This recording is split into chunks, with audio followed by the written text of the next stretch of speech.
folks, and welcome back to another episode of the Fully Immersed podcast. This is a themed entertainment podcast talking about everything themed entertainment, immersive arts, all that fun stuff.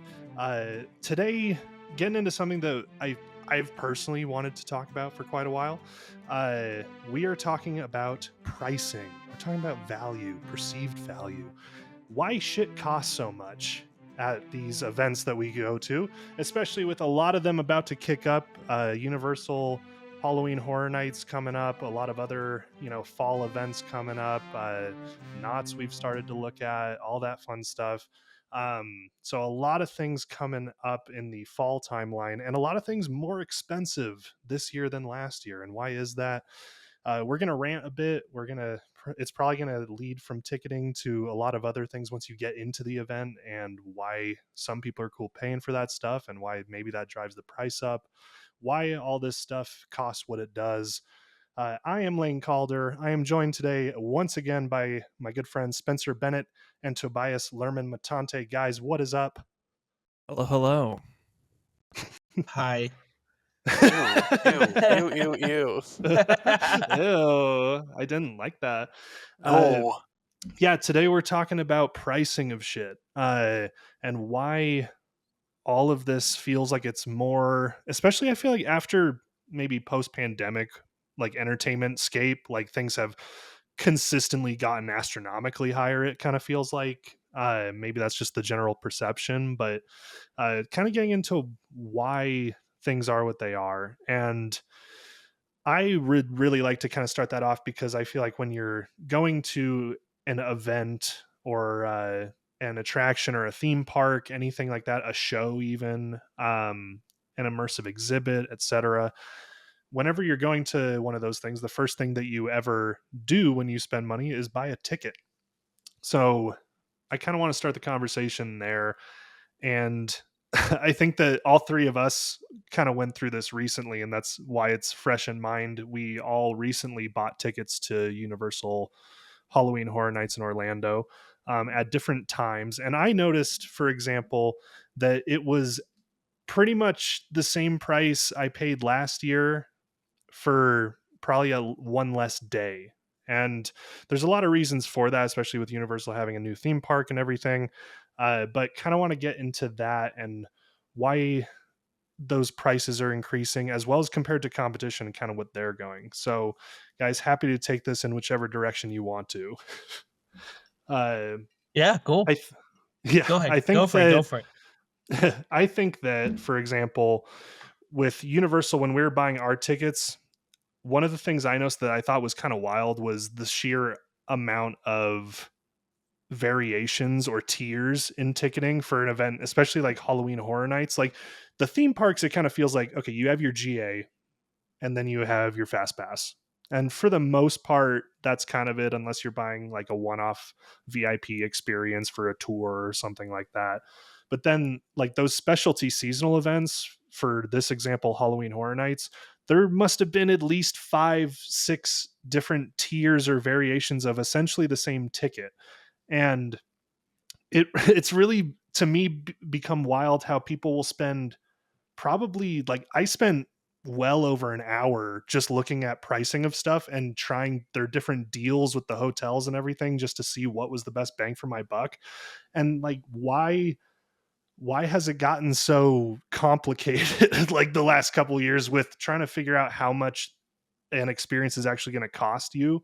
It's an upcharge economy, my friends. That's what we're living in, and I think it goes beyond Universal. It's almost funny because you were like, I think in their case, the RIP tour, whatever, is just an excuse to have another ticket to upcharge with. Yeah. Yeah.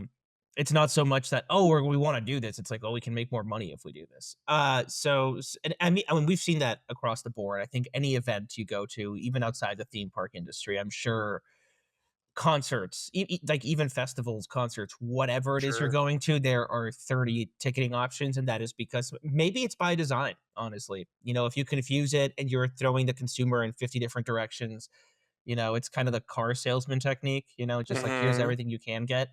But it fully has become an upcharge economy, and I don't necessarily think that is quite greed. I think there are a lot of factors that go into, and this is, just going into raise prices overall. But I mean, the fact of the matter is, outside of our industry, the world, especially the US, has gotten significantly more expensive, right? And Sure. you can blame it on, well, there's a lot of problems are coming from one particular source right now. But um but regardless, Specifically focused on tourism and entertainment, yeah. yeah, tourism and Yeah. entertainment, but those costs are, the economy is what it is right now, and everything just has gone up in price. And you Every do have, industry's reacted. yeah, and you do have to think about, I and this is kind of going a little off topic, but not off, for whatever.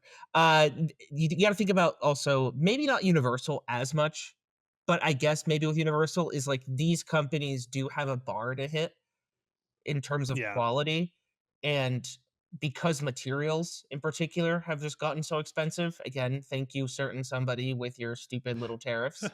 Um, uh, that means that the cost of producing something at this scale is getting significantly more and more expensive, right? And those costs are not going to be eaten by the company; those costs are going to be eaten by the consumer. Yeah. So, I mean, And it changes everything from an operational standpoint. I mean, even like food vendors are gonna want, you know, if you're on some sort of percentage deal type of thing where you're outsourcing those operations, like that's more cost on them For sure. right now as well. And so like you see that kind of with every industry, like you were saying, Toby. I think that you also see it especially at upgraded events where you're paying for entry, like even sporting venues, like you said, concerts, things like that. Because everything operationally from those people that aren't even directly the ones charging you the ticket, all of their stuff has gotten more expensive too. I mean, we're in such a we are in an experience economy for us, which means like, you have hard costs that are not going to be the same as, let's say, a tech company, Mhm. or even film death to an extent. But like ours, like, you think about any event, any theme park, any experience, you need labor constantly Yeah. doing things. You need physical materials to build out a set, or build out a ride, or build out a restaurant, or whatever it is you're doing. You need actors if you're doing any kind of experience thing, like, that's kind of, immersive theater type thing. Horror Nights is basically immersive theater. um so for all of these things, these are all costs that are every night, and you need to make Mhm. it work. It's not like you are spending a ton of money up front to deliver a product, and then you are done. Then it's like, the product is delivered, we spent it, but now we can just recoup the costs because we shipped it out, whether it be a game, a movie, or a software.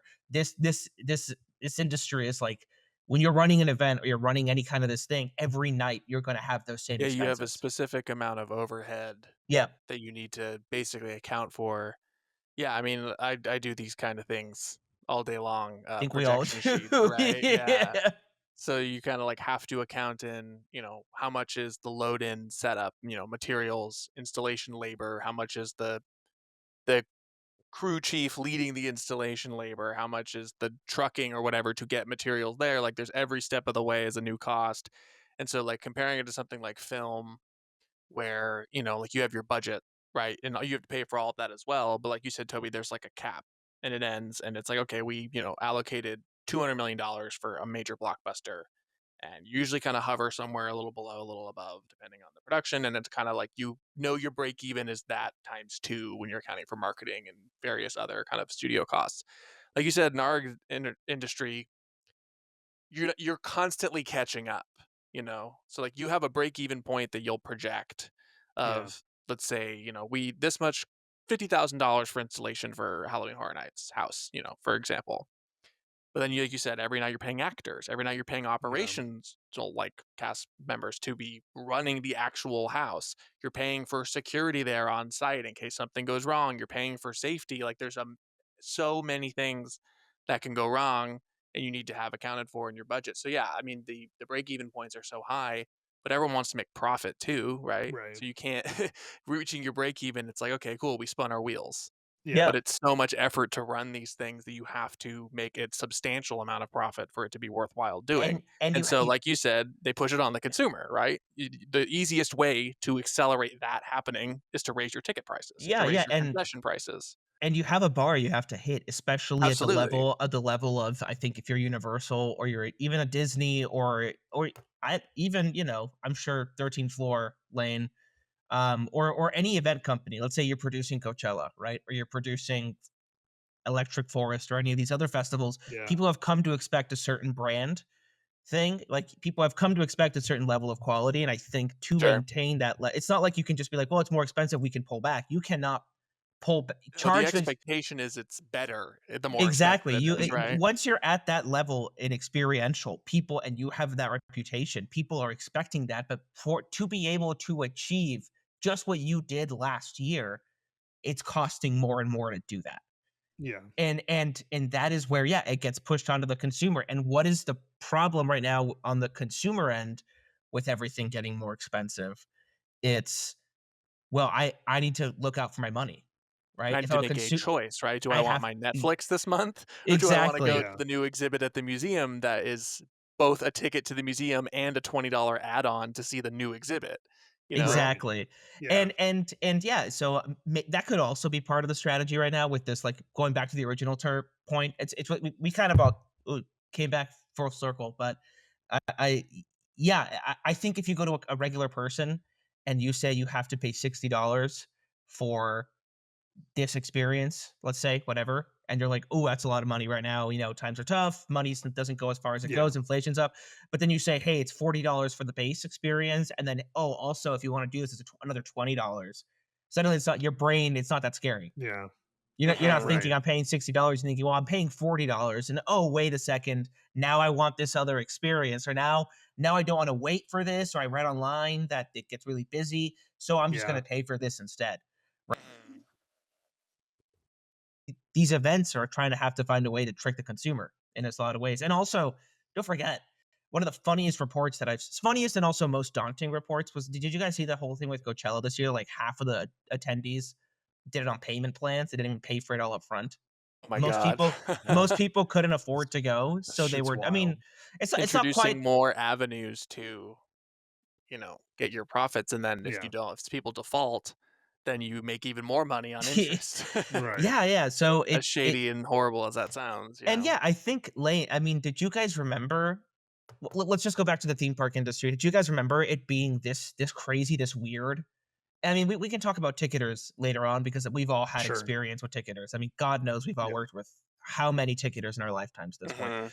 But Yeah. did we was this prevalent pre 2020, pre COVID? Like, was it like this, or was it more straightforward? I don't remember. I can't tell you honestly because the world's all a blur right now. Times 2020 was 5 years ago, and that's blowing my Yeah. mind. Crazy, But yeah. It's yeah, but also do you I don't really have like a much of a behind the scenes like outlook on it from before 2020 because oh, I I, mean, none of us do. wasn't Yeah. yeah, we weren't really involved in our current fields at the time.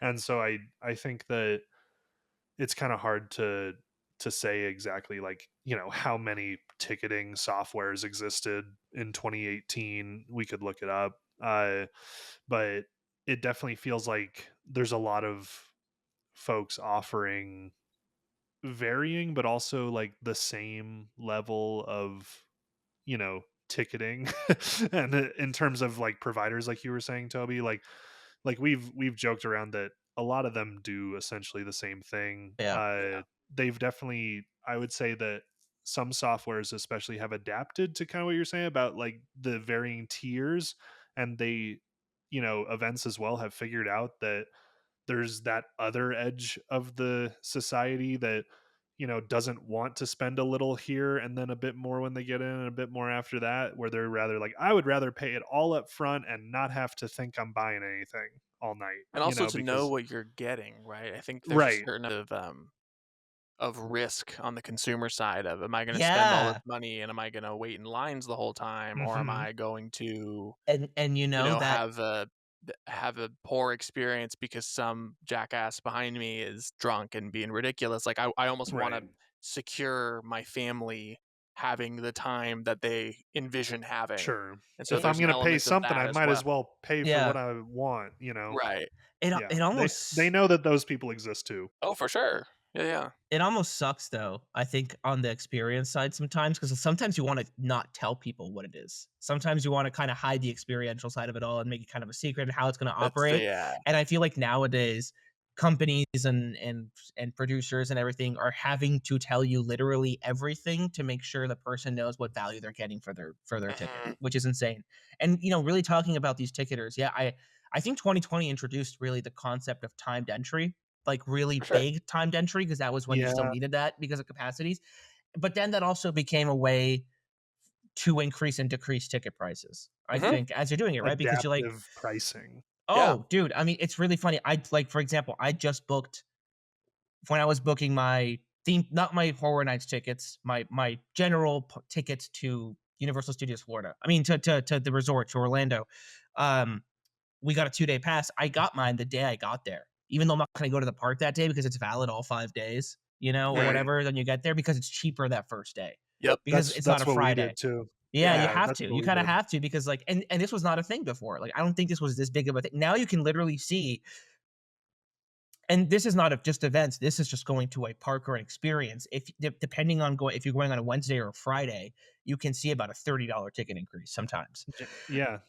Like Depending on the time. we booked a Wednesday and we're not getting there till Saturday, but we're only Yeah, but it spending was 2 days in the cheaper parks. to Yeah, it's like theoretically so we could. Universal think you're going on a Wednesday, and then it's like, okay, well, if they come Wednesday, Thursday, better for us. That's a Yeah, you typically cut. slower day. Yeah. You've gotta learn to game the system, it's really But fun. Yeah, also part of me feels like they want us to feel like we're gaming the system or else $100%. they wouldn't give us those like People 5-day that have the periods. time that the 3 of They us do to, like, really play Yeah. detective and be like, "Well, if I Yeah, bought my Like, tickets for Wednesday and then, we take a red eye and save the hotel cost here and do this," like, I mean, it's yeah, we'll like, be they don't tired, care. sure, but it's better than another $250 for a hotel. Yeah, exactly.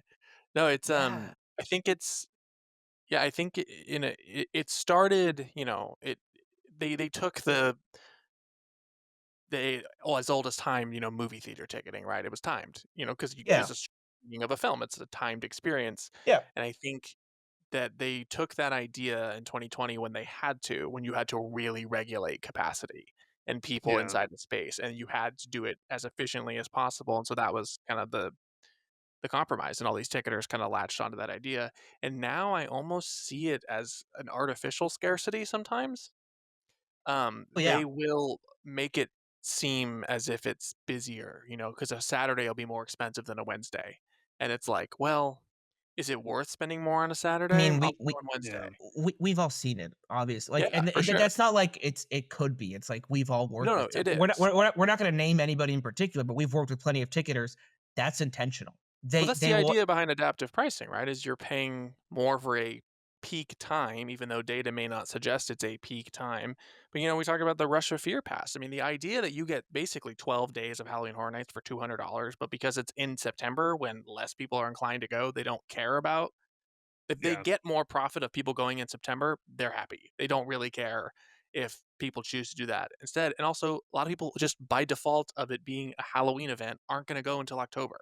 So they're probably increasing their revenue by introducing this tiered adaptive pass that the 3 of us have been taking advantage of for 4 years now. Yeah.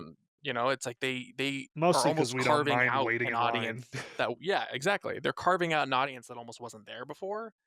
So you're trying to appeal to as many people as possible with your individual little like probes, right? It's like, well, if Yeah, someone wants to just go in September, they can go in September and we'll get more people going this way with this deal.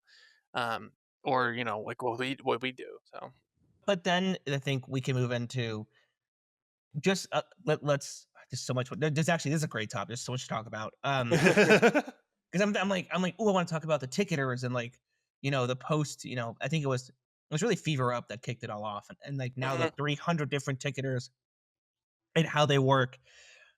I mean, we can dive into that in, like, 2 seconds, just, like, I'm not sure you guys have probably seen this on the producer front. Ticketers work so hard to Yes.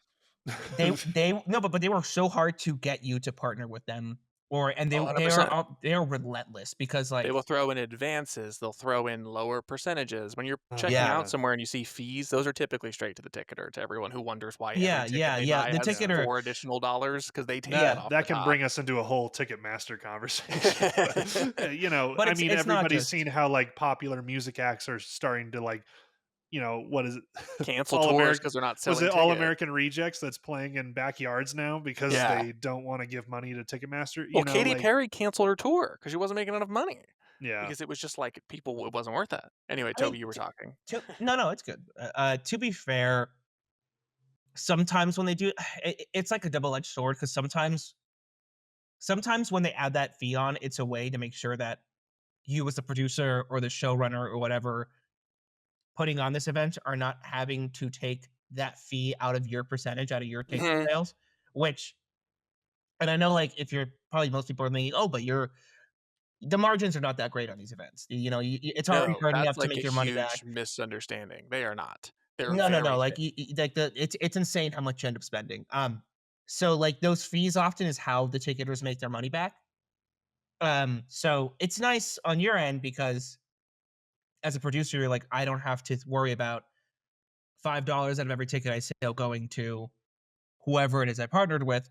But at the same time, it is kinda shady shady because, like, those are pretty arbitrary numbers that they just make up essentially, and they pass it on to the consumer like, "Oh, no, we need this for X, Y, and Z." It's like, it's not really. No, they just make up a number that works. Oftentimes, the producer does get to decide that. It's some partners that we've worked with before.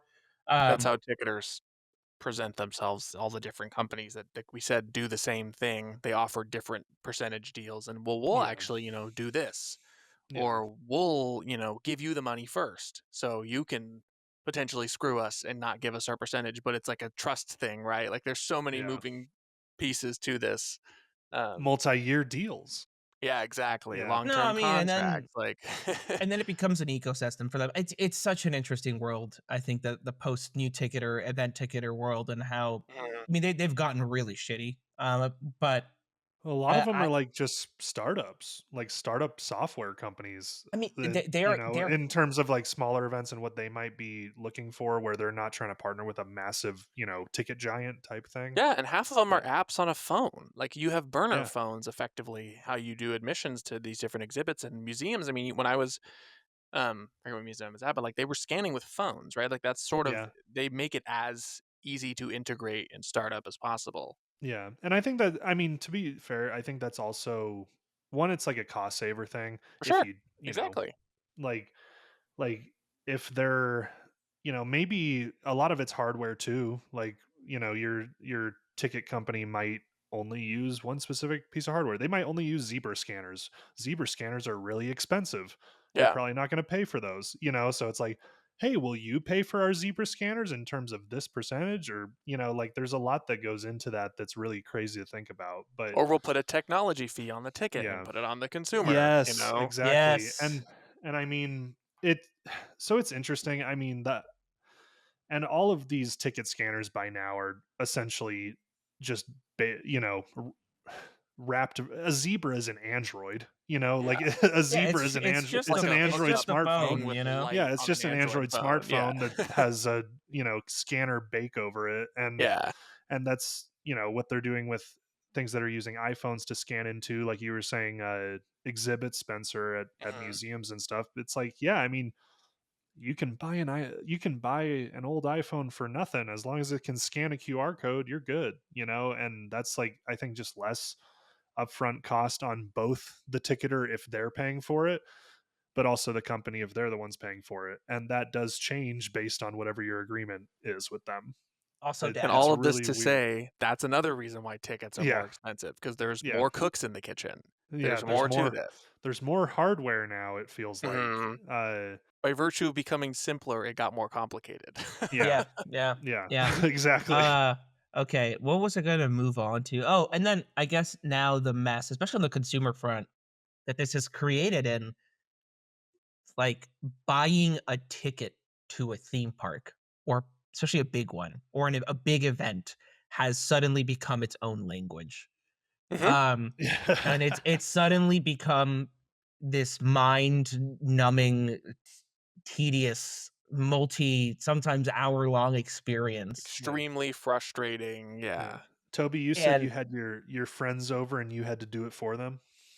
yeah, I mean, I fully because like, it's knowing which one the average consumer, the average person who's not an absolute sicko or just not right in the head like us is not going to spend well, yeah, we're theme park fans and we love this and Yeah. we work in this, so we know what to look for and we're gonna spend the time to get but the average consumer wants to go to this event. They plan it out 2 weeks in advance. They're gonna go with their friends. They're not trying to overcomplicate it for themselves. They're just trying to find the quickest answer, right? Yeah. Which is why I said earlier, maybe it's by design. Maybe you're like, okay, well, I don't have to skip the lines, and I don't want to wait in line, and I can just buy a ticket on a Saturday, and it's like I'm spending really an extra $200 I don't need to spend, Mhm. but you Yeah. know what? I don't want to think about it. I'm going to pay for it, and my buddies can all just here. You just buy this regular, but even then, it's still complicated. Right, and So if you Yeah. don't have a friend like you know, how many times have we been in line for a theme park, a museum, or what zoo, whatever, and you are just, like, floored by how many people are, like, at the box office purchasing tickets for the day. You're like, yeah, "Who Yeah. does that yeah, anymore?" Yeah. Intentionally so. If it's so complicated, mom or dad who wanna do something nice for little Timmy, aren't gonna Yeah. they're and like, Dude, and they even "Sure, upcharge. I'll buy Universal, tickets like at the Universal exhibit. It'll still be more asks if you wanna expensive." even if you pick up your tickets or buy your tickets online at Universal, they still ask if you wanna pick them up at will call. Like, Yeah, because it's like a what?" comfort thing for people. They're like, "Oh, sure. Like, That "Oh, makes Yeah, I'll get the printouts of my tickets." but they upcharge. Like, They they upcharge If for you're it. buying box office, they upcharge. Exactly, Yeah, it's so and generally complicated, you choose to speaking buy in person, and then you're paying $20 more per ticket, and you don't even Yeah, realize it yeah. because 'cause you're just in line at the place. And honestly, a lot of that is companies trying to encourage people, trying to almost teach people, it feels like, to buy stuff online, because then that's also less technology that we need to be using all the time. It's less staffing that Easier for labor, them yeah. to they might have plan to have. around the It the crowds, right? Yeah, It's a shorter line at guest services. Like Mhm. and all of that stuff is that if people come there and they're waiting in line before they even get in, they're already like, "Oh, we're already waiting." People look confused and frustrated, and Exactly, it's and you're like trying you to wanna minimize that. create the illusion of this is a well-oiled machine, you For know? sure. Oh my Yeah. god, what I don't even know. And to be honest, even if it's not an illusion, it might be a well-oiled machine and there's still shit going wrong. Well, yeah, So, I mean, Oh, there's anything could go still all wrong, the right? time, there's still This nonstop. there's still exhibit people is that'll figure out how to break the ticketing system, Yeah, you know? this industry is one domino from falling all the time for every event. Yeah, I don't know. I mean, it does create confusion. I mean, and then I mean, it it does ruin the guest experience, I think, to an Sure. extent. I mean, not to rail on them like we do in every fucking episode at this point, but like you got to look at Disney. They have the reservation system was supposed to be a COVID thing, and 5 years later, I think is still around, right? And like Yeah, that in, has like, that created weird this sort of half extent, yeah. I mean, but this was like they only recently kind of loosened up on it. There were I think it was as recently as last year. There were people who were paying at least Disneyland. I don't know Disney World.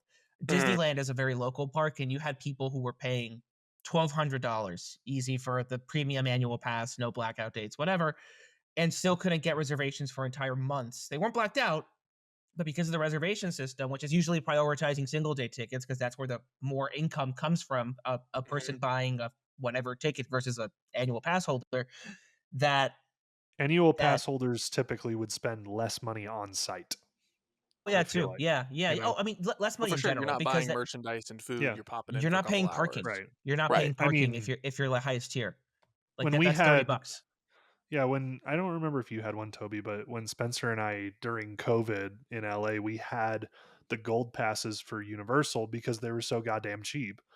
Because they were just trying to get people in the park. They didn't care if you were just, going to take advantage of the annual pass to walk around, but they knew you were going to buy money. You also could They pay knew you were for it going to buy stuff that monthly. It cost was money. kind of a brilliant counter programming because it was Yeah. like having a Netflix subscription. It was like 25 bucks a month to go Yeah, it into was Universal ridiculous. Studios. So, I mean, It's we still would go pretty cheap. have a Yeah, for drink at the sure. Hogshead and then leave. Like Yeah, it was just really a bar to us. especially in Like, Southern California where it's, like, expensive to go yeah, outside like New York City, like, it by virtue of having a yeah, place we that you made a have system out of prepaid it. for, you're like, "Okay." Yeah, we're like, oh, we Yeah, get free yeah. parking. We'll park in this garage. We'll park in Jurassic. We'll meet up. We'll go get a Yeah. beer. Like it. I But but we we're definitely not took normal advantage of people. it.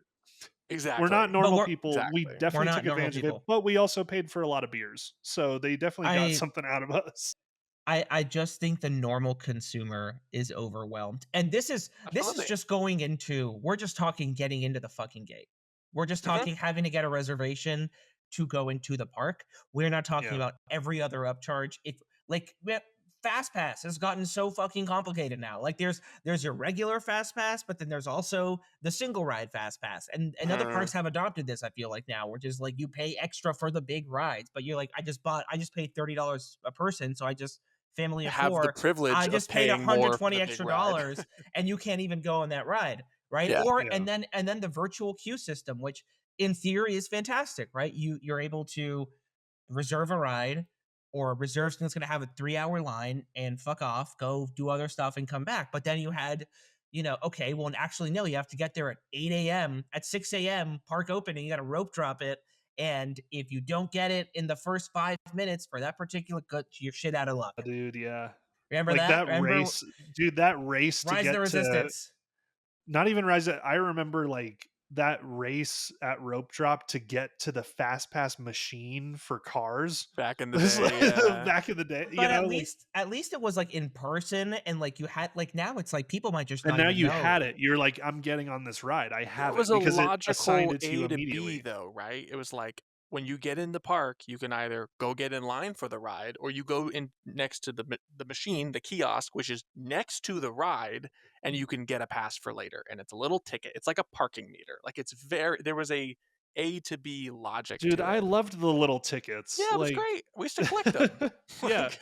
Like, but now it's become like you said, Toby, it's so complicated to even get inside, and then like 17 different ways to ride a ride. You're almost back to like the 50s of buying a ticket Yeah, book. single day, You're like single paying per ride, and it's just like it's so complicated. So many people. I mean, in the case of this specific company with Disney, I mean, there's so many horror stories online and like random Yeah. dads making YouTube videos just screaming into the void because it was such a nightmare and they spent $3,000 to get there and didn't yeah. realize they needed a reservation to be on the grounds. You know, it's like a whole just disaster, but they must be making enough money where they don't care, right? Like they have to I be. I mean, if this becomes complicated really only at a certain price point. I feel like if you are a high earning consumer, who gives a fuck? If you're a high earning consumer and you can just go in and buy, a pass to every single ride, you don't have to worry about that. Or If you you can can, afford a VIP yeah, concierge type experience exactly. for If you someone can, to do it for you. I will and tell you, so in my opinion, the average family of 4 can no longer afford Disney World, Absolutely not. They like, can't in afford my opinion. Disneyland. They Yeah. can't Yeah. afford most big parks at this point. I mean, Universal still to an extent, but not. I mean, I just dropped $500, on, No, Universal's not cheap, but it's cheaper. It and has it's been the simpler. argument It's Yeah. for still years, simpler. right? It's really Even though interesting there's though. 17 add-ons to your ticket when you buy them. They're like, "You don't want Yeah, the dining plus plan with extra soda?" And you're like, "No, I don't it's want it's so funny because that." that was something that like that regional parks I think were doing forever. Like I mean, Yeah. Six Flags parks always had a dining plan, and they had like you could That's buy true, yeah. your season pass water shitty little cup that you Yeah, could always, your, like, freestyle Yeah, machine you're cup. you good for know. all year. Yeah. No, I but so think that, Six Flags might still do that. But I they no, I'm do. sure Yeah, they yeah, yeah. do. It's just funny that like the high end parks that forever had this thing on immersion and really putting you in there have now just adopted this yeah. price model. And I mean, and the funny thing is, like, I think a Six Flags park or Cedar Fair, whatever, a regional park maybe does need that as extra income. I don't think Disney needs that as No, extra of course income. not. Neither does Like, and Universal, right? It's I don't That's think where greed becomes a factor. Like, obviously, the break-even point for building a new attraction, or in the case of Epic Universe, $10 billion, whatever, like, obviously, that's an insane break even, but when you're planning on something existing for 30, 40 years, you're gonna make your money you're back. gonna make your Yeah, money back and then make a Yeah. shitload of profit. But when Yeah. you're open for 3 months, then Yeah, you if you're in a can't, especially seasonal event like or your Halloween or seasonal event, or in the Christmas. case of like, yeah, Christmas or whatever, or like Knott's Berry Farm, like we talked about, like these smaller regional parks where they have these dining plans. The reason they did that was, they needed to their break even point for a day to day is significantly less. you Damn, their know, just based on boysenberry meatballs are good, man. yeah, oh, yeah. They're But so just good. based on crowds alone, like, their break even is so much less. Like, Yeah. Disneyland is gonna be Well, and they own the basically property. sold out for Think about 9 that. Like, 10 months out of the they're year, not you know? yeah, I mean, like, those established places, they own their land, they're not paying rent, you Exactly. know? Like, Oh, yeah. they're like, these smaller events, especially traveling stuff, seasonal stuff, like, a lot of those places are You're paying rent. renting, and it's Like, not cheap, yeah, Yeah. and it's not and it's cheap. not cheap. To rent out a giant plot of land if you're doing some, like, spooky corn maze thing for Halloween, that's not cheap, you know? No, Like, that immediately is setting that's a certain break 30, even. 40K a month depending on location, you know, if Yeah, not Yeah. and more. but you can excuse that on the smaller scale doing a seasonal event. I don't know if you can excuse that on the mega side. No. No, right? Yeah. When does brand loyalty, like, wane? That's my question. I Die, mean, yeah. is it ever going to? Are people still gonna get, in 5 years when, we have 300% tariffs on the rest of the world or something like that, and whatever, are people gonna still be like, hey, it's $1,000 to go for like 2 days to Disneyland for two Yeah. people? I mean, right now, like, if you go to Disneyland at peak on a peak day, because with the big boys, it gets. I think a park hopper for a 1 day park hopper on a peak day at Disneyland is about $300 a person, Oh my which god, is is it like, that much? It used to be like it. 150. Yeah, yeah, Wow. Really? yeah. It's hit a Damn. park hopper, but it Mhm. I'm between gonna look this everything. up. I think it's hit 300. I think we have hit the three, which I mean, think about how much money $300 really is for one. For sure. I'll pay 300 if, like, I don't know, Radiohead is doing a tour again, and, like, which hopefully they are. But let's say Sure. Radiohead is doing a tour and it's my one time in a lifetime to see them, right? And I want to get good seats. Yeah, fine. I'll bite the bullet. The World Cup is coming next year. Like, Yeah, that's something Yeah. that you only get to experience once in your, really, like, if you're lucky, a few times in your life. for sure. I'll pay $300 to go to a game. But, like, Yeah, for a park that is, especially for a family, right? Those are events that I might go to because I'm a fan of this and there's my niche, and it's a but a park that's gonna be there forever, to have a an $300 attraction ticket. that has been relatively the same since the '90s. Yeah. You know, that there's, changes and additions, but it's still the same type of experience. Yeah, I mean, exactly.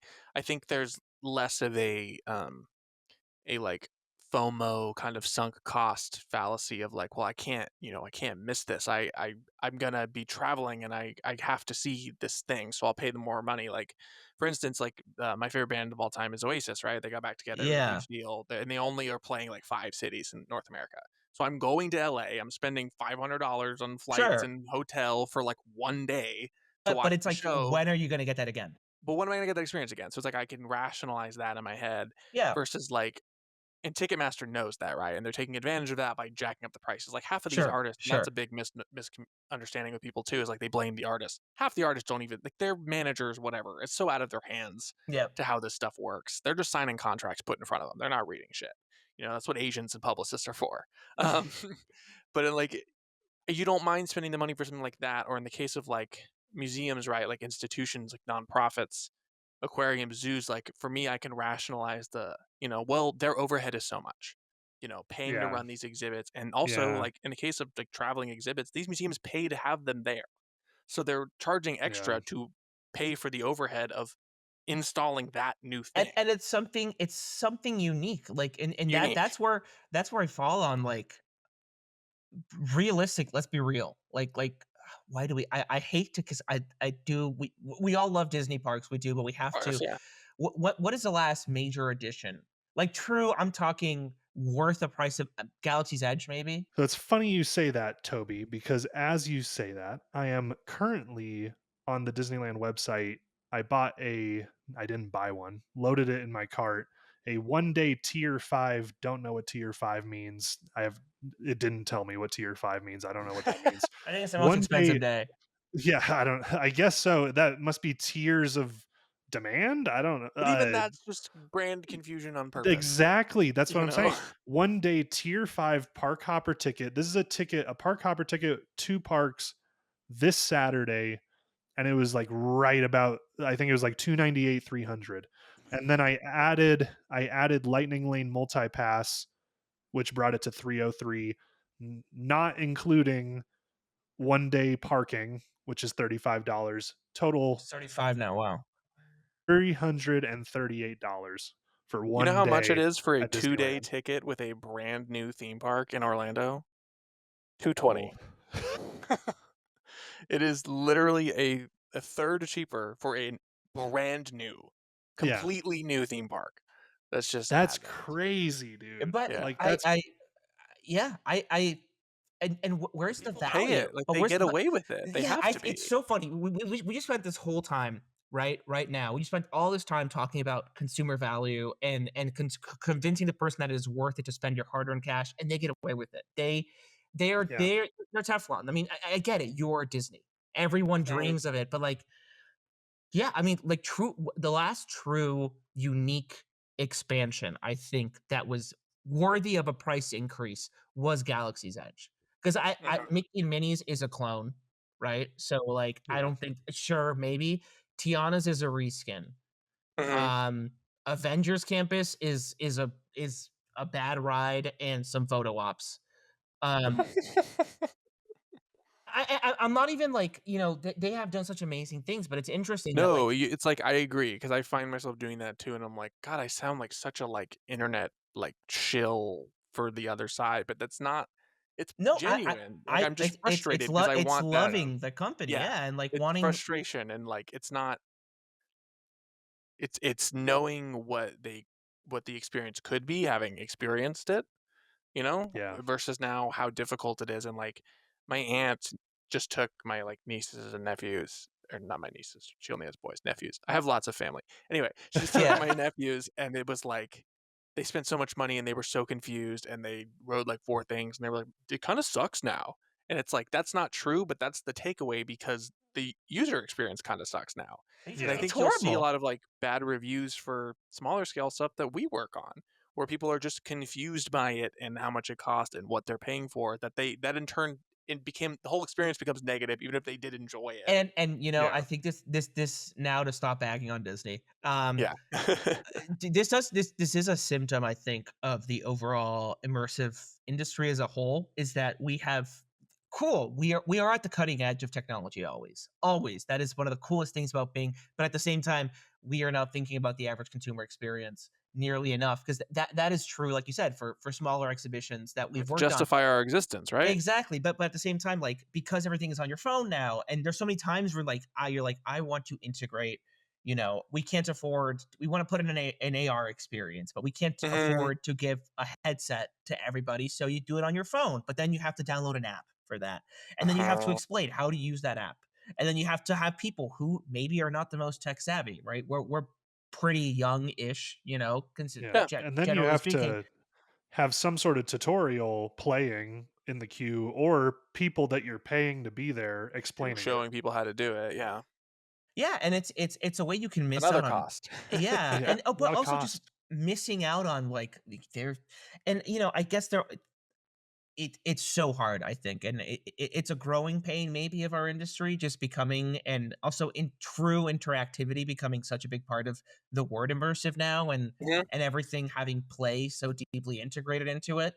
But at the Yeah. same time, it's like, yeah, you are the average consumer may not be a person who even knows what a VR headset is, or even you say the word AR to them and they're like a gun, or like Yeah, explaining what they're augmented reality even to the yeah. layman listener, that's what it means, augmented reality. Yeah, and Yeah. you have to explain like that how many restaurants now have we seen in theme parks that don't even take walk-up orders anymore? That it's like you have to do it fully Yeah. on your app, to eat Who I mean, kinda I don't started You that? can't I feel even like order, Disney was yeah, the it's first mobile place that ordering. I started using mobile ordering. Universal was real quick on it too, though, I feel Yeah, yeah, yeah, like like when 3 we were broomsticks what and or not 3 yeah, broomsticks, what's the yeah, one in Diagon Alley? Oh, 2 years ago when we Leaky went Cauldron. Leaky Cauldron is yeah, 2 100% years mobile ago when order. we went, we Yeah, were like, "Oh, you wait, I go in can't." line you go in line, and they're like, "Oh, no, no, no, this is to sit down. Yeah. This is just Yeah, to well, get a there's seat once you've you know ordered your food." yeah, there's a Yeah. podium there, and so you're like, "Oh, cool. We'll just wait till they tell us we can go 'Cause find a that's how spot." restaurants work, Yeah, it was typically. like, "This is how we're in America. Like, this is how we Yeah. go to restaurants." And they're like, "Oh, no, you gotta order it on your phone first, and then you bring it to your table." And if you don't do that, they've added those QR codes at the table, that have just been around everywhere since COVID, where you do that too, but then you're already sitting. You have to tell them the table that you're at. So it's like putting all the work on you. Yeah. Like Well, Toby, I you find had an my table, interesting I scan yeah. something, I punch in which table I'm at. Like that whole thing where you go to a restaurant and they're like, "Oh, bring them to table 242." Yeah. Like you're Yeah, doing I that don't for them. is Yeah. it even is it a throughput thing? And it also I think, like, it does take away from the guest experience of, like, forever having this cast member or this Yeah. worker That who could is, be like, a leaky attentive. cold yeah, Like, leaky cauldron innkeeper that welcomes you in or whatever, Yeah, yeah, yeah. like, yeah. I mean, it you takes know. you out of it a bit, right? You're, like, in this magical world, then you have to go on the Blue Universal app just to do all this stuff, and On then their Yeah. buggy as hell app on your phone with Dude, no and it yeah. service fucked because up when we everyone were and there their too. mother is on their phone Yeah. outside of this restaurant, so there's no service. And remember we I ordered it, it, like, didn't come, and then I think they came and had to, like, manually take our order anyway, and I'm like, "So Yeah. you are a normal restaurant." I You're think, just Toby, you had an interesting point of, like, is it just growing pains for, like, a long-term great solution of integration and ease, but it's just not there yet in the same way that, like, AI has taken over culturally the tech world of America, and it's also just not there yet and I not what just people think it is, but they want to get there, I so they're I just doing it anyway? I don't know. I Yeah. think maybe the flaw is there. I think it is people thinking that in the experience world you can digitize so much of it, You can but I almost self-checkout it like you're at Walmart. You can but automate but it. but what they're missing is the key word is experience. Mhm. Experience inherently is a human thing. And so, like, if I'm gonna I think I will pay more for a restaurant where the interaction with not even just the people around me, but, like, just the people serving me and how making sure that, if I'm spending it's whatever, it's my kid is turning I don't have a kid, but, like, my kid is turning 15, right? And I've been saving for this trip. Part of my experience, the magic of that is having somebody who's really there to tend to my needs, right? To tend Mhm. to how do I make just going to this restaurant feel a little bit special, right? If Absolutely. I'm paying this premium, when you take that out and you put it in the automation on the digital side, you lose that experience, that human connection. I mean, when you're going to a theme park, you are role playing. We are all role playing Yeah. at a theme park. That Absolutely. is exactly what you're paying. It's what we talked about in the first episode about immersion. It's like you're playing to be lost in this world and make believe. And when you have to go to the very real pains of the world of going on an app or having to pay an upcharge for something stupid, uh, Yeah. And like your this or phone that. bugging out, like, Exactly. the day-to-day annoyances come, That like, ruins the immersion and rushing in. it Yeah. ruins that community you're building with everybody Absolutely. else of being in that moment. So That's an Yeah. excellent point. so And I don't also, if you're know. part of the society, the increasingly shrinking part of society that, does not, maybe you're older or whatever, does not have a smartphone, You're shit out of luck. You're basically how just how cut are you out from supposed this to order altogether. food? You Like, can't I even you can't can't. go to the parks, like, you are Yeah. completely cut off. Yeah. There's a You're like, prerequisite of that to experience theme parks now, which is silly because theme parks are a fully physical experience. That's the thing that I fell in love with and you all fell in love with was its, 360-degree physical storytelling. That's the beauty and most amazing part of this of an industry of immersive anything is that. Yeah, And you're and taking away from that I for think profit, I guess. It has to be, right? Like the I mean, save idea is costs, eventually save costs. save they costs. If It's it's spend overhead. automated, Yeah, they make it's profit overhead. sooner versus and paying it for someone. I mean, Exactly. That has to be it. there's an investment with that too. I mean, these apps and all of that automation that they're trying to implement paired with all of the increased, high speed internet that they've had to spread across the parks, which, Mhm. older parks like Disneyland, Universal, even Knott's, like those parks that are main, staples and have been around for a long time, like those were not built to have internet, No. and like they've had to How many times in really the Indiana spend. Jones queue have you just completely your phone goes SOS and Oh you yeah, just lose absolutely. everything But because like, you're in a tunnel underground? yeah, and so like none of these places were made for that really, and How could they be, right? They could see the right. future, but, like, you're square pegging a round hole, right? So like a lot of that is an immense amount of investment on top of all the app stuff and all of that, making all of this order from your phone possible so that you select this restaurant out of several restaurants that we have on site, and then you're ordering and it goes to that restaurant vendor and then it comes out correctly. Like that's a lot It's to a lot of deal with. new infrastructure you're Yeah, paying from for. That's networking, from interesting. devices, from software, from the hardware that's in the kitchen that's popping up the orders correctly. Like that's an insane amount. This is millions of dollars. Mhm. Like millions. Oh, And yeah, and it like doesn't work half the time and So you at wonder why all. your it's stew at Leaky Cauldron is $25 instead of 12. That's why, yeah, right? It's it's all of like this extra silliness is part of yeah, it, for sure. absolutely.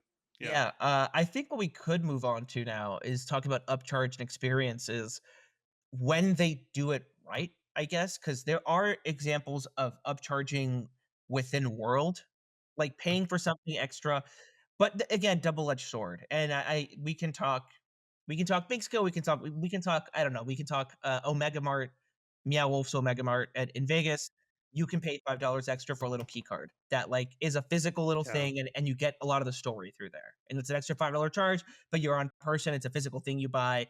You know, you buy it in the supermarket section and you get so much more story out of that. I think that's fantastic. You And can real easy way to it's $5. Sure, and Boom, Right. done. even going You know? more, we can go up higher and upcharge and ways to sound right, not Scary Farm, the little Not lantern you Scary can buy, Farm, 30 the little bucks, lantern, but absolutely genius. it interacts with everything, so it doesn't take Mhm. a if you don't have it, it doesn't take away from the That's the experience, key. Yeah. but at the same time, you're so in universe that you're willing to pay for it. It's like the wands, Harry Potter wands too, right? Like, it's Mhm. Great one. Yeah. right? Or the magic. I have a little bit of issue with the power up bands at Nintendo because I feel like those do take You do away feel like from you're the missing out if you experience if don't you don't have have one. it. Yeah. The Yeah. wands, not so much. The wands is like you can Oh, still enjoy everything and not have to pay. See people do it, right? Like, with yeah. Nintendo, this is such a silly side diatribe, but, like, yeah, it does feel like that land is a little bit pay to experience. Like, those Yeah, those games in and of themselves feel like an attraction because they are, and they have a payoff, like, boss battle, yeah, at they're the really end, cool. which is Like Yeah. cool. honestly, But it's that well done stinks to that an you have to extent. pay. Yeah, but it stinks you have to pay $45 extra dollars to basically get that 3rd attraction in the land. Yeah, or Yeah. it's so tough on that. And then You like see this with concerts too, like concerts where they have the, glow wristbands or lanyards that will light up with everybody else's in the arena, like You stuff like didn't used to that have to where pay for those, do you now? I think it depends. Like Depends on the tour. sometimes it'll I think be free, but sometimes with certain attractions and it, outside of concerts too, with certain attractions it's like an additional part of the experience that Mhm. they will charge for. I think Toby hit it on the head, like, the way you do it right is if it's an extra bit of magic fun, whatever word you wanna use, immersion that you're not, like, missing out on an entire element if you don't have it, but if you have it, it's extra special, and if you're willing to Yeah. spend that money and have the extra money to make it extra special, then go for it, right? And it's the more immersive future, current time future at the time, uh version of like Mickey Mouse ears, right? Right. Like where you're like, I look like Mickey Mouse now, so I'm at Disneyland, I'm a and little more in this, yeah. yeah, I'm a little yeah, more in this now.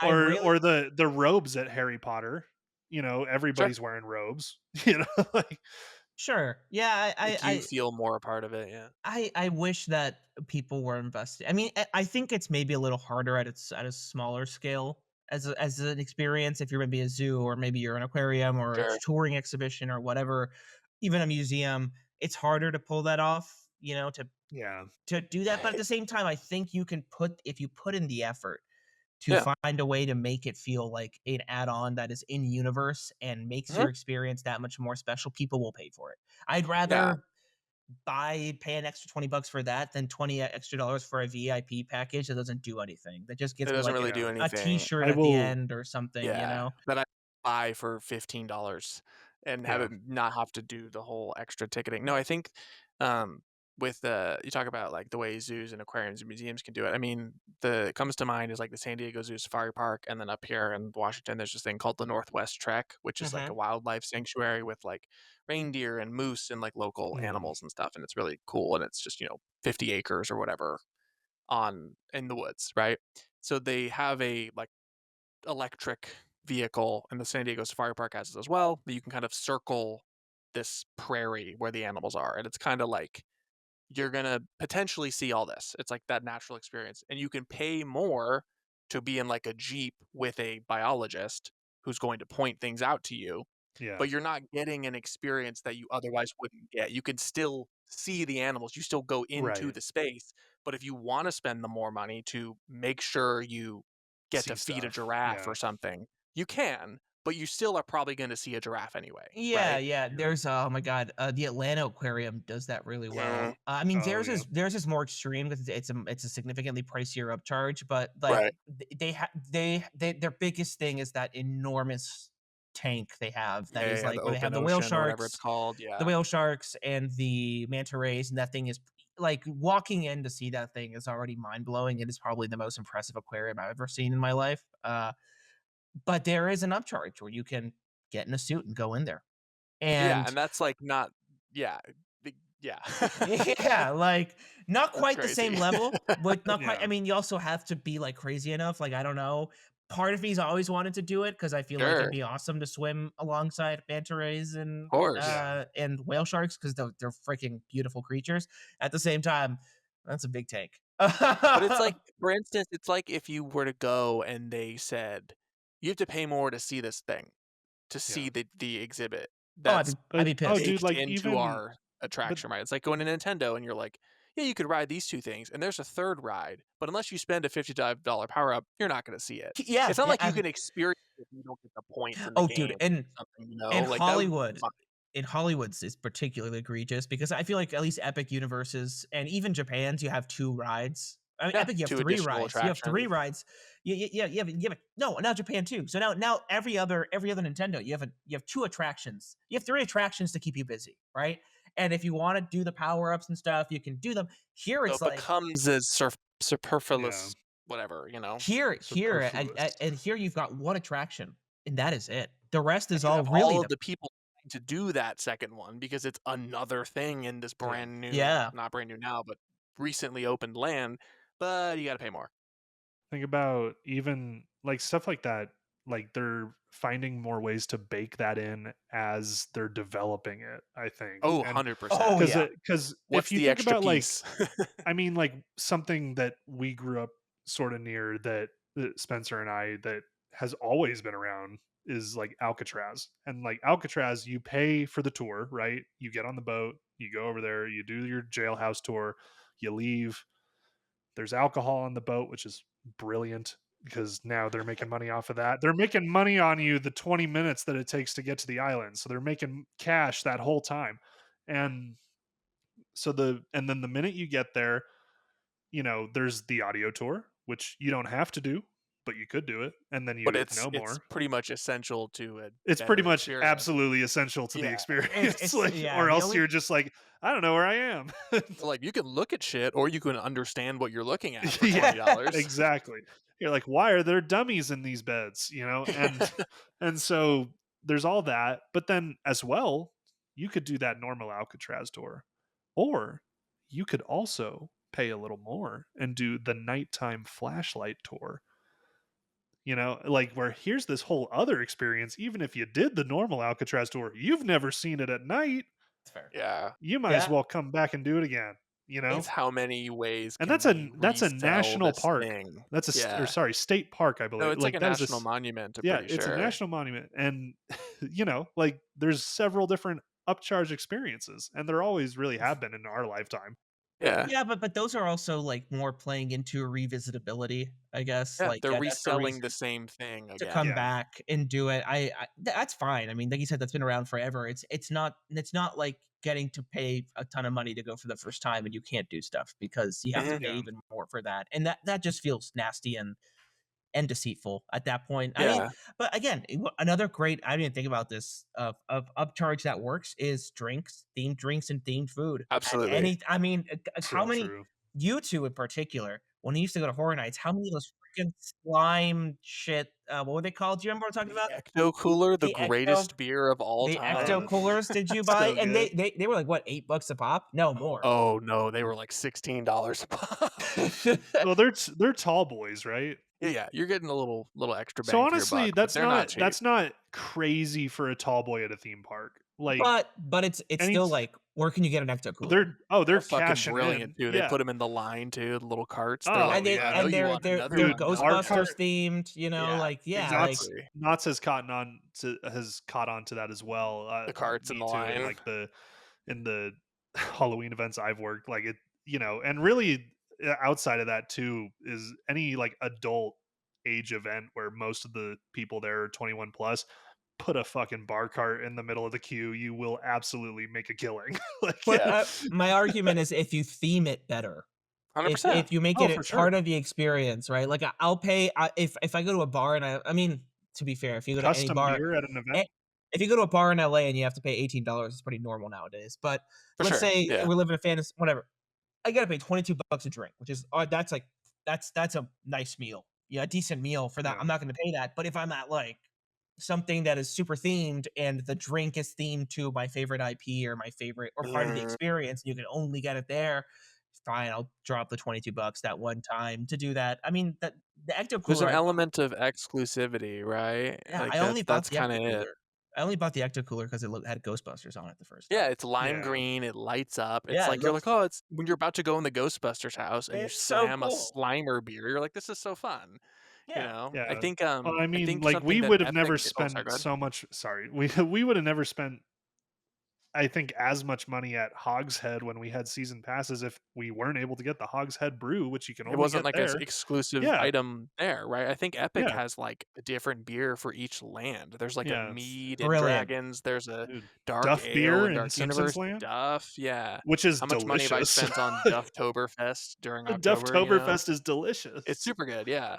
Like, there's an element of, like, exclusivity of, like, you can only get this here, so you gotta Yes, spend Yeah, the extra money, and it's like, absolutely. that's even if they're fucking lying, like, it could be a reskinned Bud Light, and you wouldn't know the probably Oh, is. difference. absolutely. Yeah, Yeah, so yeah. I guess Dufftoberfest is great. It's Bush. Yeah, Like, you know? I guess we can move on to our kind of like the final segment is just where do we go from here and what happens is are prices just going to continue to run away? Is the consumer going to be average consumer priced out of most experiences? How do you stand out if you're trying to now compete as a let's say you're putting let's say you yourself are a producer or a creative or whatever and you're trying to put on some kind of themed exhibition or experience and you have to convince somebody to pay $50. What does the future look like, I guess is the Um, question. And it's a yeah, loaded one and there's no answer probably. If there was, hire us. But I'm just curious. Yeah, I yeah. want to open it up to that. I think in the case of these increased add-ons and increased ticket prices, I think this is a very, very, what's the word? Cynical. It's a very cynical take, and I'm sorry to everyone who's gonna hate this, but the idea of skip the line passes started as complete bullshit. There was never a reason to have them before they existed because you're creating a line. You're creating uh, 2 queues and one that's permitted at 70% and one that's 30, right? So 7 people go in this line, 3 go in this line. So you're making a long line to where more people wanna buy it. I think what's going to happen is you're gonna have really clever mother effers who are gonna find justifications that click with the consumer of, "Oh, well, then I pay more, but I'm getting this."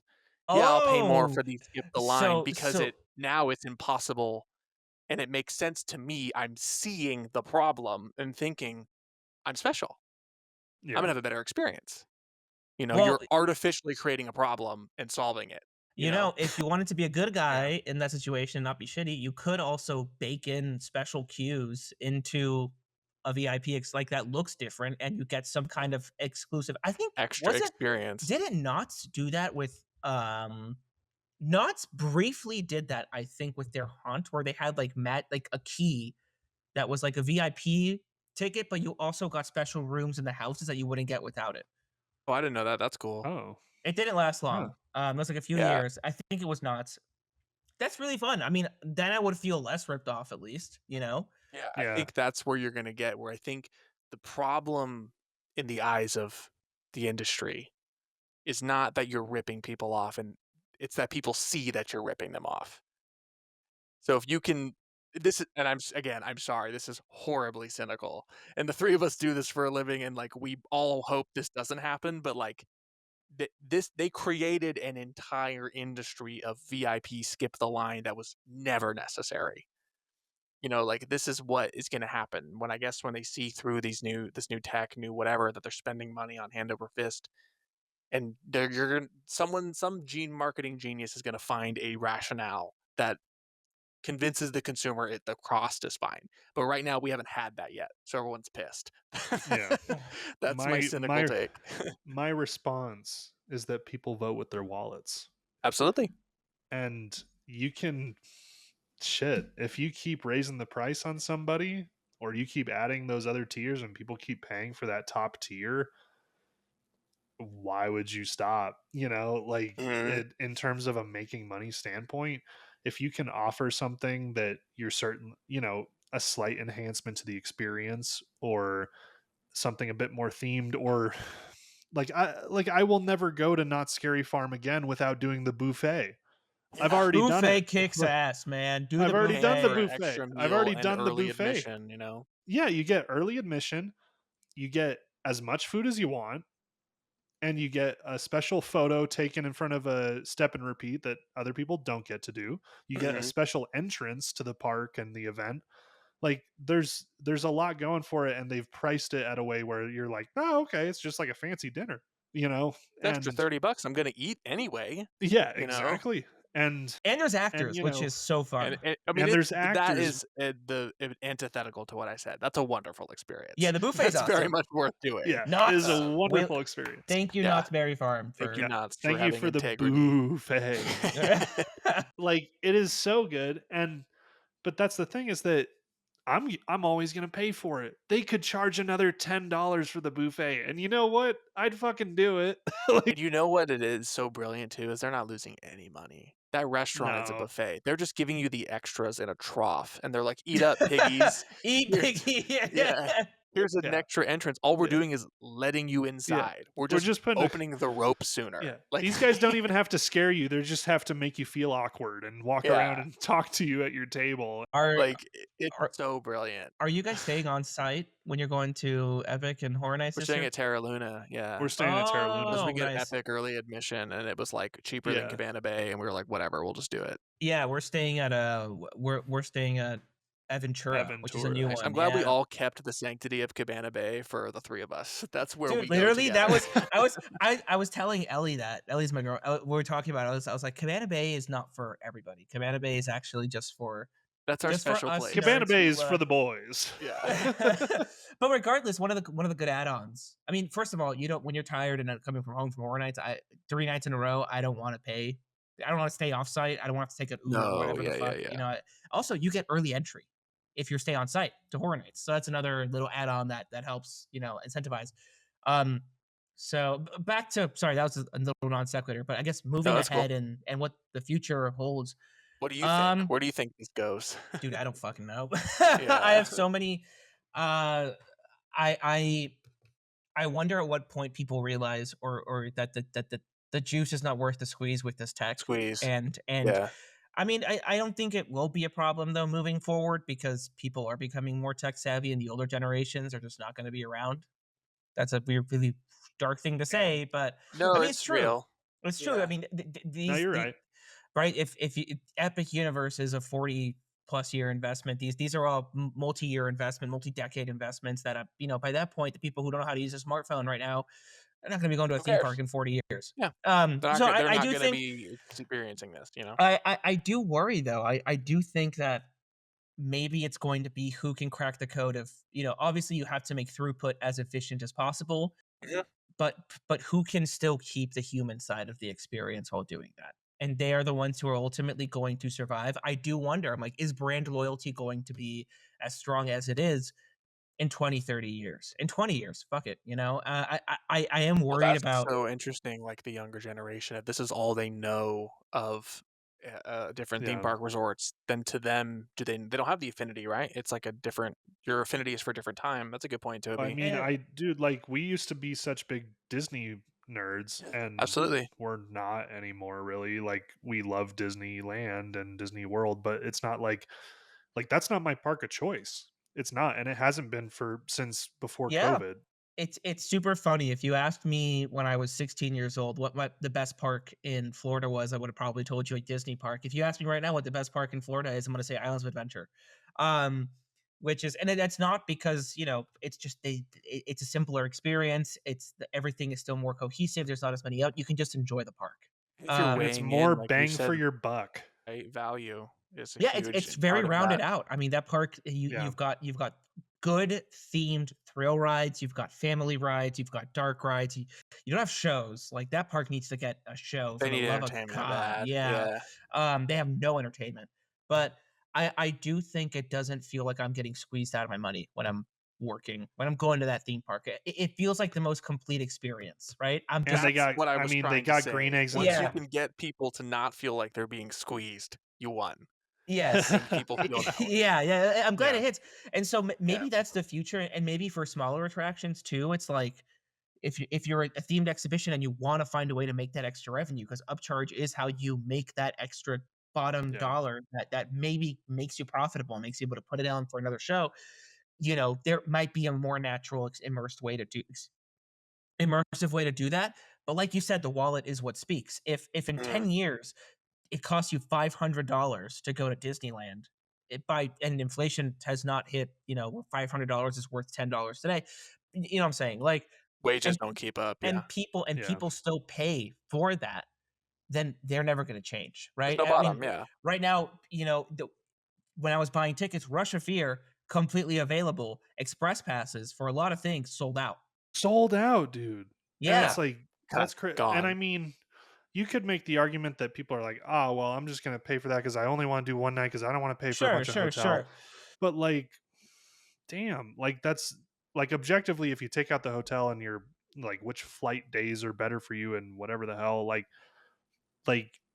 you've got multiple days versus one day, you know, Yeah, at the very base level. And you're maybe yeah. not even getting the experience of the communal And aspect of a Halloween exactly, event, you and know? and and that is You're where removing yourself from the people Yeah. part of it. that is where my optimist, my non-cynic comes in and really hopes Sure. that the future is who can figure out how to still keep tech and get throughput, as high as possible, get as many butts and seats, as many people coming in that front gate, but oi, keep the communal aspect of it still alive, right? Still make Yeah. it a special experience, because that is ultimately what this industry is about. It is. That's the I, secret. I I think I was at an immersive summit this last weekend, and one of the things they said is like, we create memories. That is our industry, right? And creating a memory is more than just walking into an IP or walking into a branded land that has one really cool ride. It is going to your favorite service, and maybe now it's easier to get an order in because the tech is there.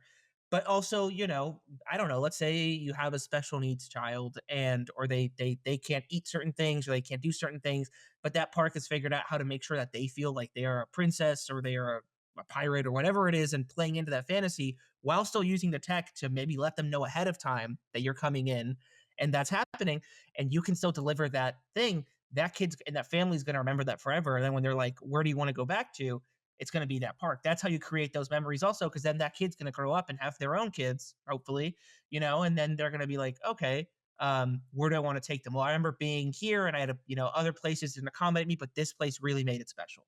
And so I'm gonna bring my family back.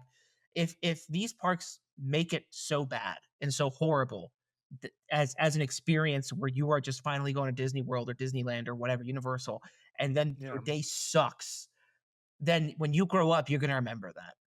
Mhm. And that generation, that affinity is gonna die down. And I'm almost hoping they do. I'm almost like, you know what, tempt this, see what happens.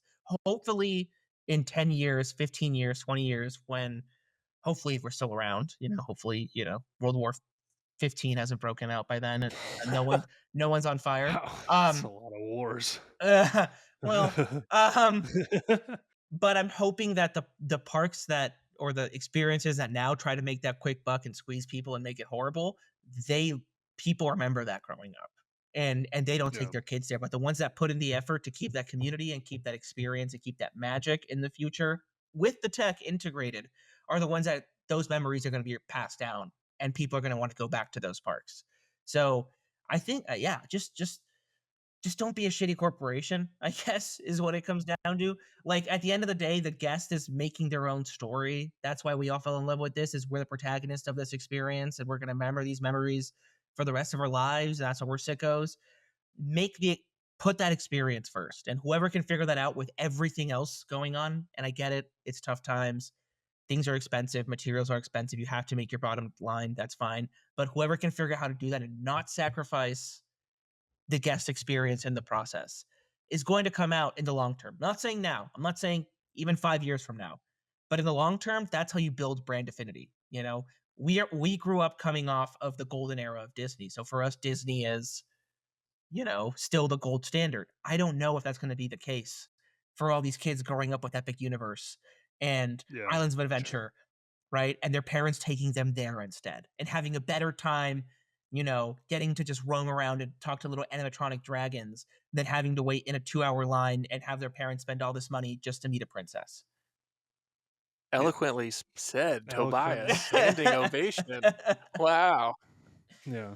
It's I've what we always do. said It's what we That's what do. we do. No, that was passion. I could that feel the was I could passion. feel it. Yeah, dude. I've always said that since I've started working in like, event spaces and stuff and short run type things, not necessarily theme parks really apply in my opinion, but like for what we do where it's seasonal stuff, it's set up tear down stuff, like we we're making somebody's Friday night, and like that's like this is somebody's Saturday date night, and like Mhm.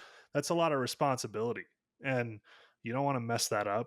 That It sucks. shouldn't be And taken lightly. Yeah. right, and that's like I think that there's obviously the business side of it too, which is really important for everything that we do. It's what keeps us employed and what keeps us living and all that. But there is the side of it that I try to keep focus on, that is we're trying to give somebody a good time so that they come back or so that they tell their friends to come. And you never want to scare that possibility away. You don't want people to say, my partner and I went there and we didn't have a good time, or the wait times were too long, we didn't get to do anything, the food sucked, whatever. Like you don't want to be that memory of it where it's like, yeah, we got, you know, 80 $100 out of you or whatever, but now you're probably not going to come back like that. We don't want that to be the experience, because it might serve us in the short run but not the long run. Yeah. Like the long run, it's those people that come back every year and then also encourage other people to come back.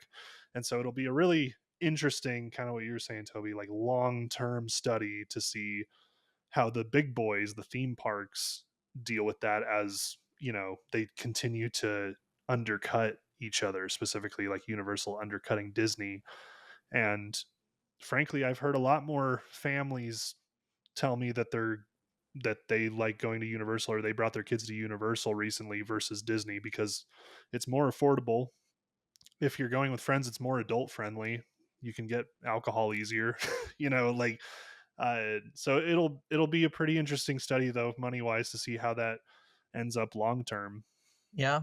I can, just looking at that short term or some kind of proof that we can see beyond Universal is, I sound like a broken record with Meow if I did. I'm just but but at the same time, you look at them, and one of the coolest things they do is they always update, because they always update their exhibitions. Um, but they don't charge you more. There's just, that if you're going to Yeah. Meow Wolf, there's always gonna be something new, some kind of new art installation, something. And it's just the The experience is games all. don't cost anything either, the little Yeah, mini yeah, it's games. Do all. they really not?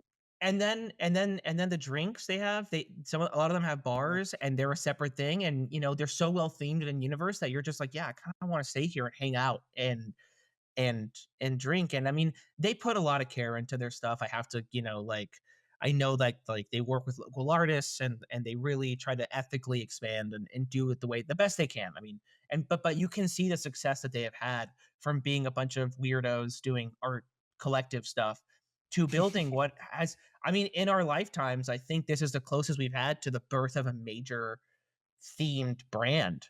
major experiential brand is Meow. I mean, look at their rise. They started off with just a little thing in Santa Fe that was an old bowling alley, and now Yeah.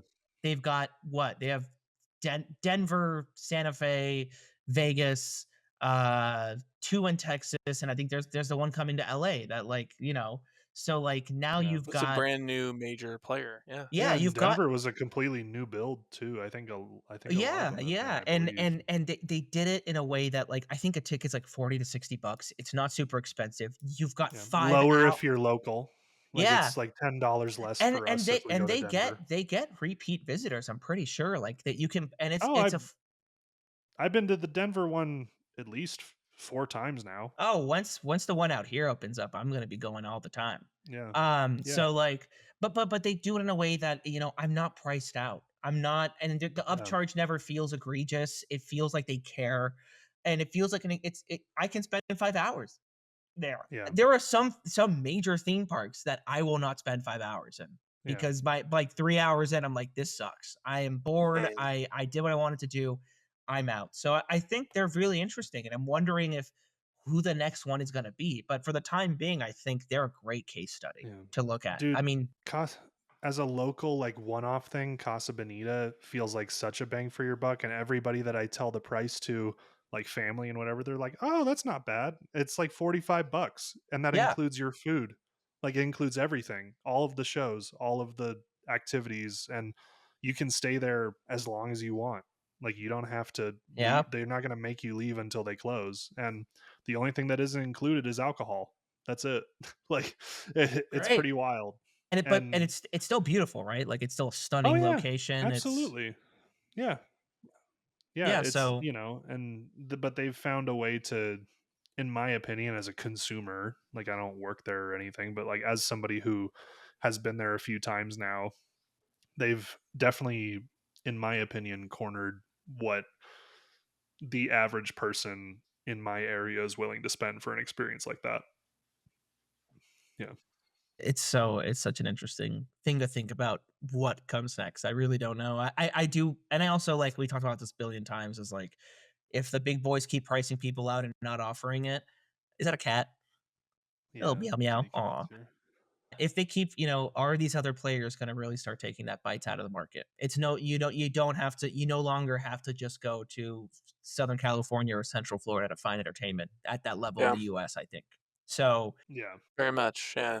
I'm very curious about where that's going and if the quality is there and the prices are decent and they actually give a damn about the guest experience.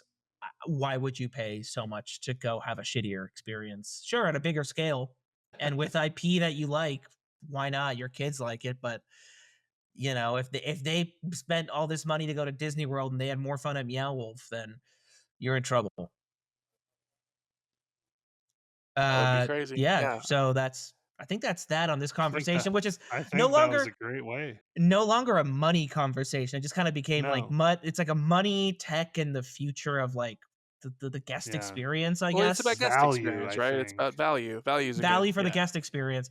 Yeah. But I guess we can move on to what we close out on with is like our cool things you saw this Something cool weekend. you saw. Yeah. Yeah. Yeah, you know what? I did this experience, this summit, and I would like to do an episode on like, resources available out there for people trying to break into this industry, but that's a whole other episode I want to do. I'm just gonna talk about a Absolutely. game I've been playing, a VR game.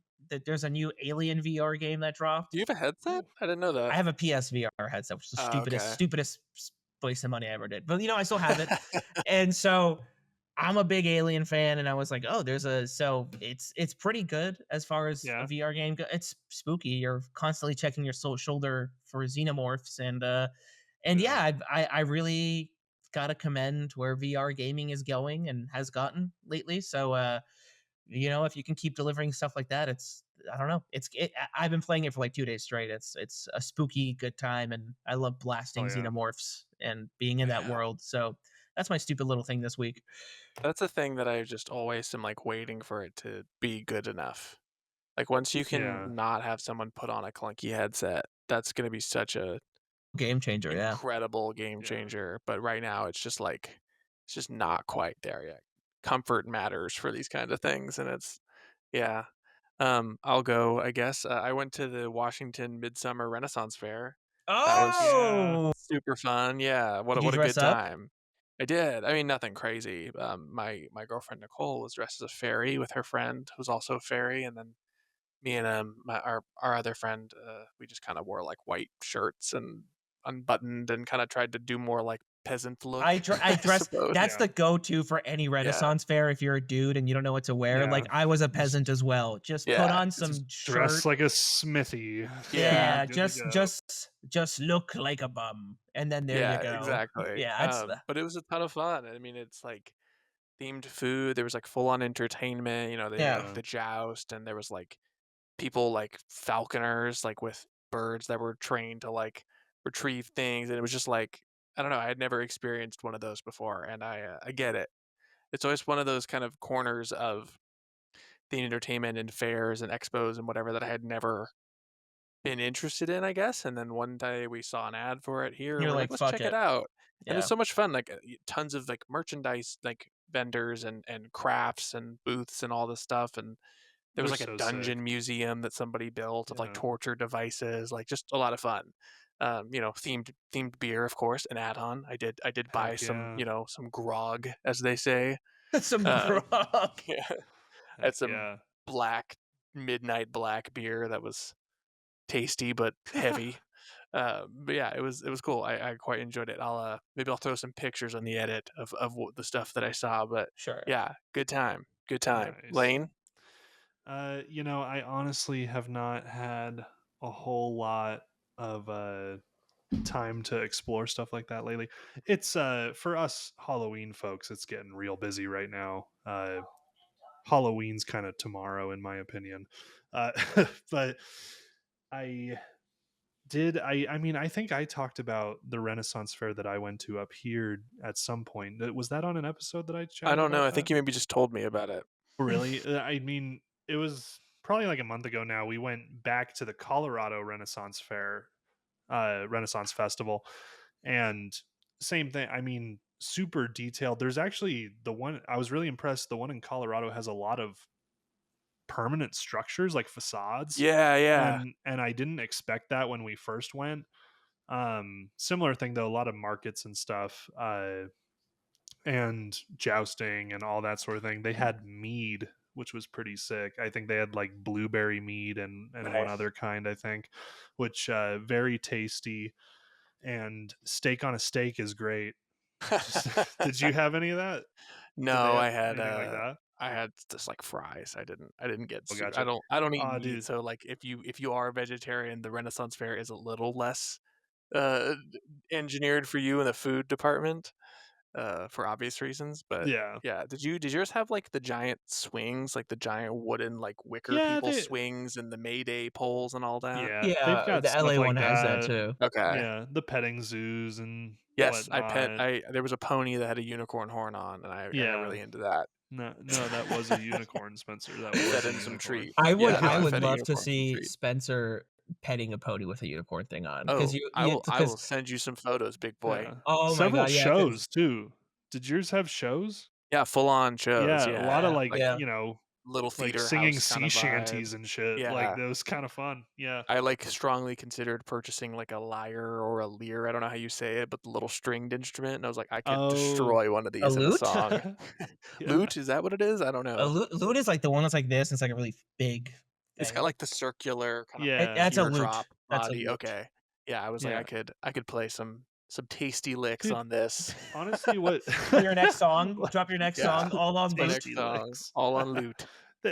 So I'm I was when I was there this year, I didn't really think about it the first year I went last year. And this year I was really I guess kind of surprised that like they don't do anything else with that land because No, like I it's, like, a said, like permanent.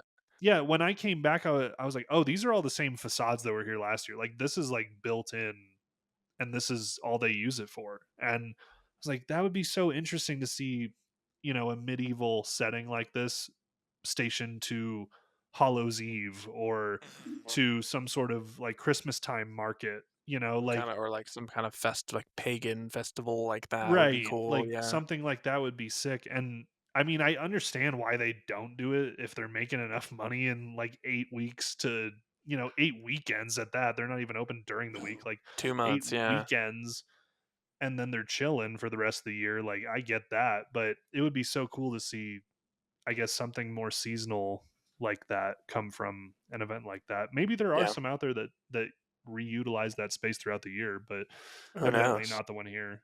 Yeah, I just think it's nice to see, like, a DIY immersive event, like, thriving still.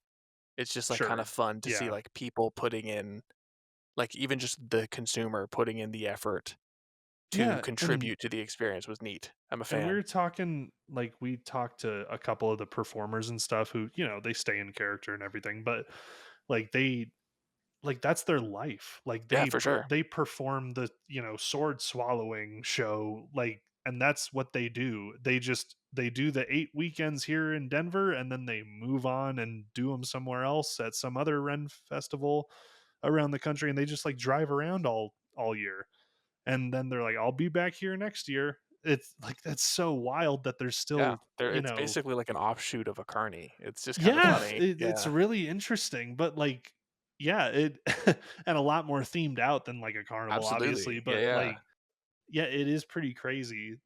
There is one attraction where it's essentially, it's a jousting thing, but it's essentially a swing that's like a wooden horse at the top of a hill, and then you get on and you have your little, your jousting pole, whatever it's Your called, lance. your lance, yeah, and then they release you and you swing down the hill, and there's a target and you have to try to hit it with the lance. Like, it's kind of hardcore.